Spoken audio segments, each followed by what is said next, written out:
ಎಲ್ಲ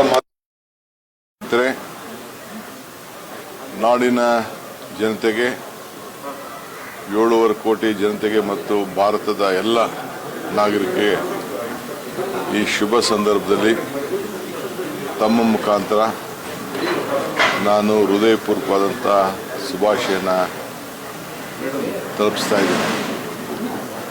ಈ ದೇಶದ ಐಕ್ಯತೆ, ಸಮಗ್ರತೆ, ಶಾಂತಿಗೋಸ್ಕರ ನಮಗೆ ದುಡಿದಂಥ ಎಲ್ಲ ರಾಷ್ಟ್ರೀಯ ನಾಯಕರ ತ್ಯಾಗ ಬಲಿದಾನವನ್ನು ನಾವೆಲ್ಲ ಸ್ಮರಿಸಿಕೊಂಡು ಇವತ್ತು ಅವರು ಕೊಟ್ಟಂಥ ಪ್ರಜಾಪ್ರಭುತ್ವದ ವ್ಯವಸ್ಥೆ, ಸ್ವಾತಂತ್ರ್ಯ ಇವೆಲ್ಲ ಕೂಡ ಅಳವಡಿಸ್ಕೊಂಡು ನಾವೆಲ್ಲ ಬದುಕ್ತಾ ಇದ್ದೇವೆ.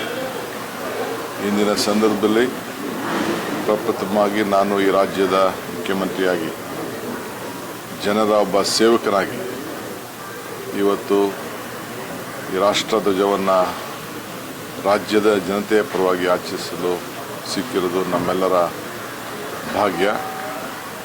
ಮುಂದಿನ ದಿನಗಳಲ್ಲಿ ಈ ಎಲ್ಲ ಜನಾಂಗವನ್ನು ಕೂಡ ಒಟ್ಟಿಗೆ ತೆಗೆದುಕೊಂಡೋಗಿ ಈ ರಾಜ್ಯದಲ್ಲಿ ಶಾಂತಿ, ನೆಮ್ಮದಿ, ಸಹಬಾಳ್ವೆಯನ್ನು ಕಾಪಾಡಿಕೊಳ್ಳಿಕ್ಕೆ ಎಲ್ಲ ಥರದ ಪ್ರಯತ್ನ ಮಾಡ್ತಾ ಇದ್ದೇನೆ.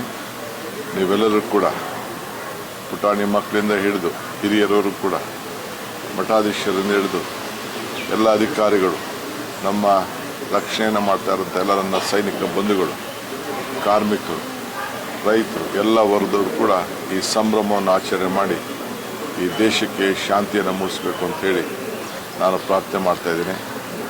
ಜೈ ಹಿಂದ್, ಜೈ ಕರ್ನಾಟಕ.